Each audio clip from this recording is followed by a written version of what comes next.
Yesterday, I made a journalist throw a hissy fit, and it was hilarious. I told the journalist in a chat room, because apparently I waste my time for amusement purposes.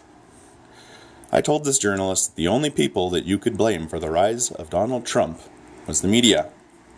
And he asked me how I figured that, and I was able to describe to him two incidents that I personally know of where the media either blatantly lied, in one case a direct misquote of the woman that's now my wife, with the refusal to issue a correction, despite the fact they had zero evidence that she'd ever said it, and the other an incident with the zoo in the city I live in.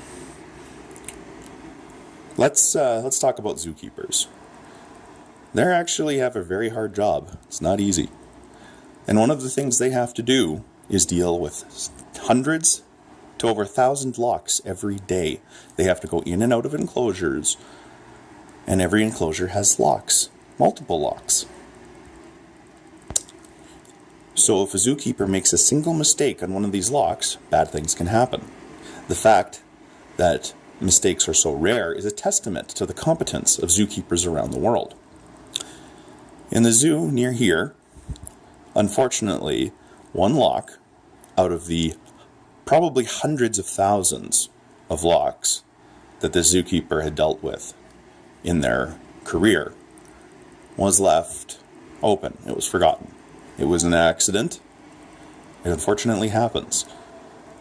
And yet, let's say 100,000 locks in their career, probably more. That means a 99.999% perfection rate. So this lock was left unlocked, and a tiger, unfortunately, got into the enclosure of younger tigers, and the younger tigers killed this older tiger. It was tragic, but it was an accident, and a very, very, very rare accident.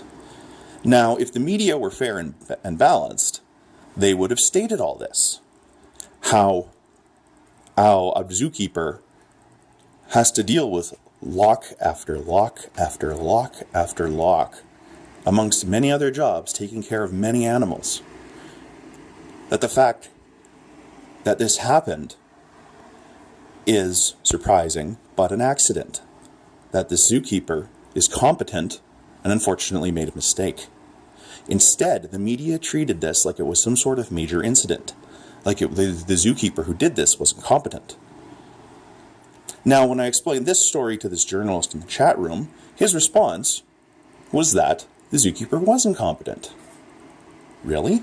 As this person was incompetent for being 99.999% perfect in their job?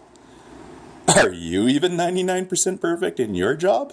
That's like saying that the journalist is incompetent for ever having to issue a retraction, which happens all the time, or worse, is incompetent for making a single spelling mistake in their entire career, given that writing words is their entire job.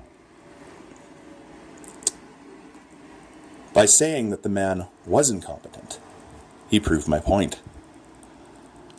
Journalists and media are not fair and balanced. They're a business. Worse, their business is run by people who have agendas. When journalists are asked why did they get into journalism, the answers aren't to tell the truth, to give people the facts. They get into journalism because they have causes. Journalists, by their very nature, are biased. By their very nature, they're pretentious. This journalist in this chat room proved that himself, that he thought he was so much better because it was okay for him to make mistakes, but not okay for a zookeeper to be nearly perfect. Had to be absolutely perfect, but it's okay for a journalist not to be. Journalists, people like Trump are your fault, because people actually experience your shitty records of coverage. What? You thought other people were stupid? No. Well, there are plenty of stupid people, but guess what? When you leave that much room, when you actually post fake or imbalanced or unfair news, then it gives people like Donald Trump ammunition, because tons of people have experienced this themselves, or know people who've experienced this themselves. Do I watch Fox News? That was his question of me when I pointed this out to him. No, I don't watch Fox News. I don't even read Fox News. I read regular old media. CNN, for instance, the Jerusalem Post, even the CBC in Canada, even though it's a ridiculously Marxist newspaper sometimes. I read mainstream media, but I read it with about a 10-kilo pack of salt, because I know that those journalists are heavily biased and have no interest in fair and balanced news. It was fun making a journalist throw a hissy fit. This is the Angry Beard, and Trump is the media's fault.